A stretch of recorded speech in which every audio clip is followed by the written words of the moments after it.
Do you ever need to copy documents from one Scrivener 3 for Windows project to another? Hi, my name's Juliet, and today I'm going to show you just how to do that. Now, one way of copying files from one project to another is a simple drag and drop.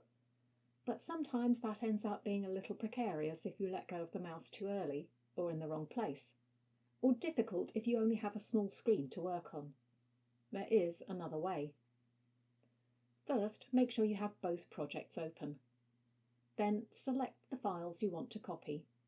Go to the Documents menu and select Copy to Project. There you will see your other open project, and you can select exactly where to put the files. Obviously, it's better to have a folder set in advance to put them in if that's what you need. Note that if you click on a document, that will become a container, and the transferred files will be within it.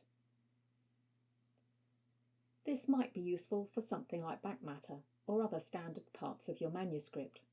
The alternative, of course, would be to have everything in a custom template.